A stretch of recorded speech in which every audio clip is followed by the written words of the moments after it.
আসসালামু আলাইকুম, সবাই কেমন আছেন? আশা করি সবাই ভালো আছেন। আজকে সামান্য কিছু কথা বলার জন্য আমি আসলে চলে আসছি, কারণ আমি দিনে সহজে তো ভিডিও করি না। আজকে তাও জুম্মার দিন, নামাজের জন্য রেডি হয়েছি।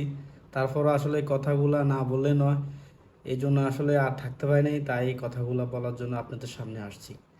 আমার কথাগুলো হলো, দেশ ও সংস্কার হয়েছে, স্বৈরাচারী পতন হয়েছে, আওয়ামী লীগ নামে কোনো অস্তিত্বই নাই।